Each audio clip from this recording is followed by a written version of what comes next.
A freeborn Englishman should never be afraid to see or speak to any man living. This was a quote from Benjamin Franklin, which is really the basis of what I'm going to be talking about in this video, about the code of ethics, which I got from the book, The Law of Success. So I picked out 5 of my sort of ethics in this book that I 100% agree with, the ones that were the highlights for me that I personally use in business and in life and how I live as well.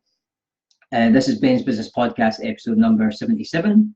I was a wee bit delayed this afternoon for getting on the live because my camera wasn't working, but we got there in the end. So I'm just going to share this onto Ben's Business Book Club, which is a community of entrepreneurs and business owners who also love to read books like myself. So around, I'm not going to be able to share that. There's around 1,200 members in that group. I'm just going to share it over here. Well, it looks like I'm not going to be able to do it. So hopefully Michael joins me. That's me back on Instagram. Hopefully Michael joins me and shares it onto Ben's Business Book Club. And that'll get some of the members from there over onto this live.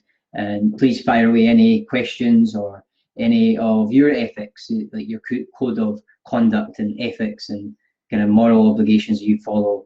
And here's some that I follow in my life that I agree with Napoleon Hill and Andrew Carnegie. So it did come from the book The Law of Success by Napoleon Hill, which is a philosophy around success and principles of success, which was actually given to Napoleon Hill by Andrew Carnegie. It was like a challenge or a suggestion given to Napoleon Hill as Napoleon Hill was interviewing Andrew Carnegie. And there's a great book where you can actually listen to the original interview between Napoleon Hill asking Andrew Carnegie questions, and that is The Wisdom of Success, which is just a philosophy of achievement in Andrew Carnegie's own words. So in The Law of Success, you're getting it in kind of Napoleon Hill's interpreted way. But I have noticed that Napoleon Hill hasn't really reworded much of what Andrew Carnegie said straight from the horse's mouth. So a lot of Napoleon Hill's work, such as Think and Grow Rich, The Law of Success, is based on Andrew Carnegie's practical life of how he's applied these principles in his business and became one of the richest men in history. So that's what it's based on. And ethics, for example, is just the moral principles that govern someone's behavior or conduct. So how they go about their day-to-day and how they decide and go to do things. The golden rule in this book, The Law of Success, and according to Andrew Carnegie, is, if I was to summarize the golden rule, it's really about honesty, doing the right thing, and using all the power that you gain from the rest of the laws in the Law of Success to good use, so that he's given people this power that he had, that he used to become very successful. And by giving them he wanted to give this extra rule, it looks like, to make sure that people use this new power that they're getting. Because if you give power to the wrong person, there's no, like, we're not sure what they can do with that. So we've got people in history that are come across as evil, and they had a lot of power, and that can be destructive. So you want to use this power in a constructive and honest way to rise to the top. So that's what the golden rule is all about. And inside that section of this chapter, Napoleon talks about the sort of ethics that I'm going to share with you that I agree with. So the first one is I guess it's from the Bible as well, but like, do unto others.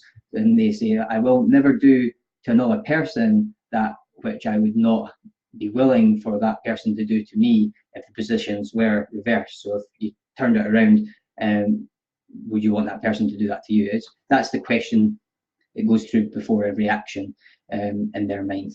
And I 100% agree with that, so that we're always doing the right thing, always asking, is this the right, what's the right decision here, rather than doing things for financial gain. Hi Michael, thanks for joining. Please share this onto the book club because I couldn't do it myself. And thanks for everyone else who's joined. Number two is forgiveness, which is something very interesting coming from a sort of success principle, that forgiveness is such an important thing. But that's something I've developed much better in my later life, is to forgive people. It allows you to move on. So when you forgive someone, it's not really for them. It's more important for yourself, actually, for the forgiveness that you give to someone. You forgive someone. It's what happens inside you is the powerful part. So it's kind of reading that resentment or whatever it is that's in this negative energy that you've got trapped inside. That's what, when you're unforgiven, is there's something trapped inside you that you need to weed out, and forgiveness is a way to do that. So I swear down on forgiving people so that you can move on and never that so for that to never come to your mind. And when you go to meet that person, relating back to the quote that I said at the beginning, that you'll never be afraid to see or speak to them, and vice versa, hopefully. Number three is to speak ill of no man, which is again another Benjamin Franklin quote, and that's the way that I would say it. But they were basically saying don't slander anyone, and that is one of the codes of ethics, is to not talk behind someone's back, to make that a part of your ethics, a part of your moral and your conduct, so that you're going about your day to day when maybe someone is starting to speak about someone else, and you feel tempted to like give your opinion on that, but don't ever say something about someone to that person unless you would say it to their face. Basically, that's what to avoid, and you don't want that to be like in your subconscious mind that you've said something nasty about someone, and it can come back to bite you. So don't speak ill of no man, only speak the best of them, and if you don't have anything nice to say, don't say it at all, as our mothers say.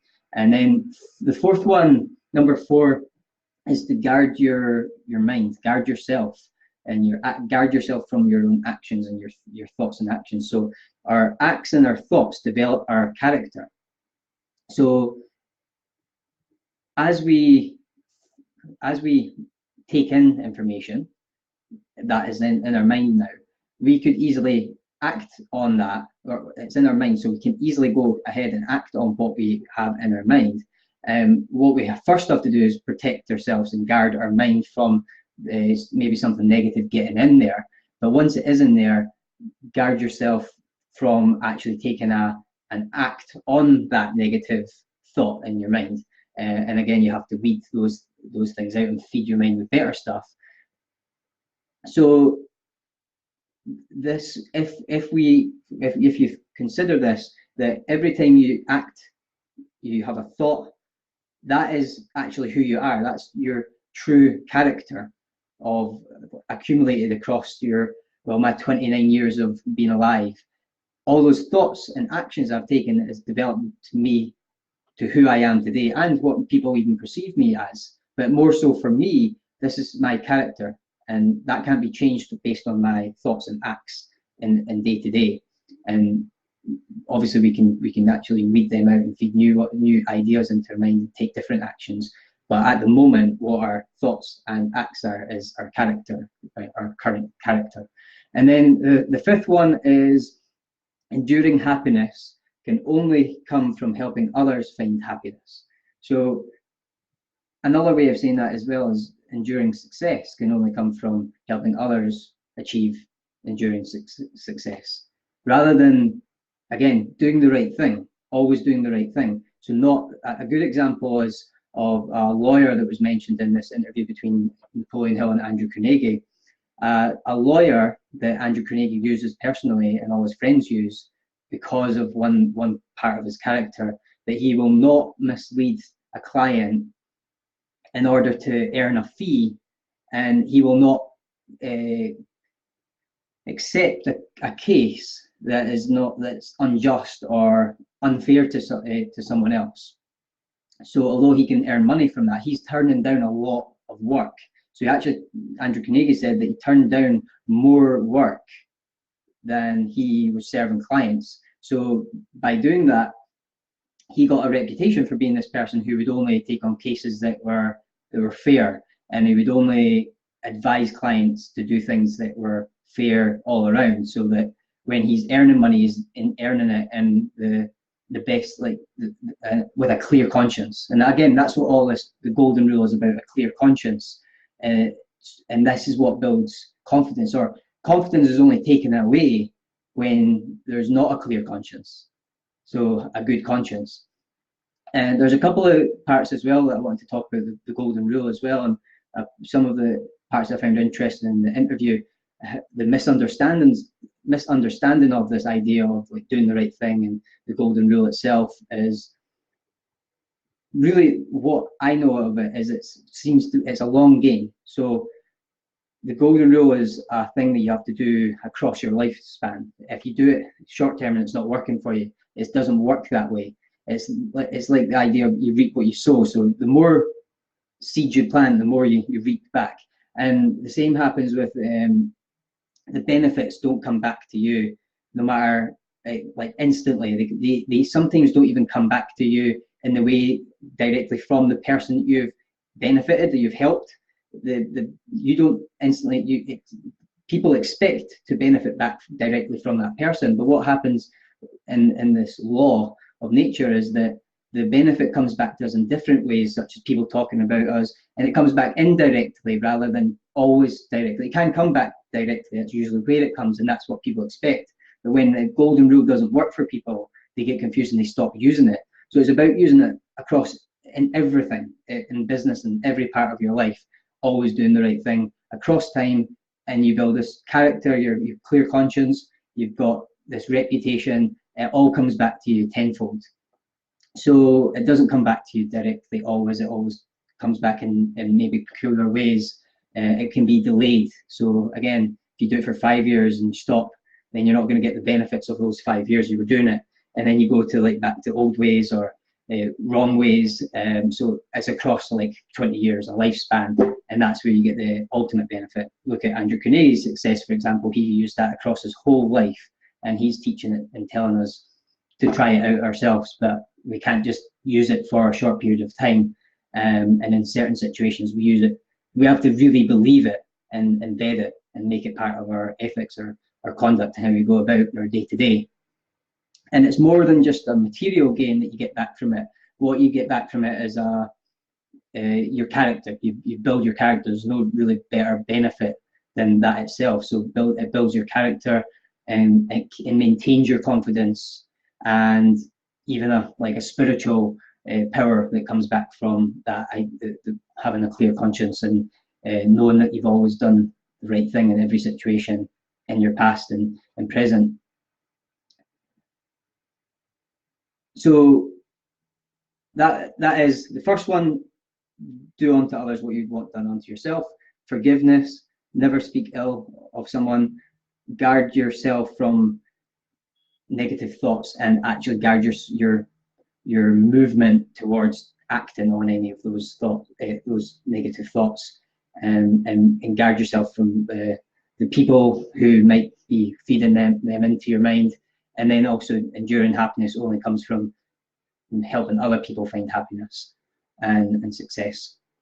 So to keep a clear conscience, we follow the golden rule that Andrew Carnegie and Napoleon Hill talk about in the golden rule, and follow these ethics. But there's about 12 different code of ethics inside the law of success, which is really interesting.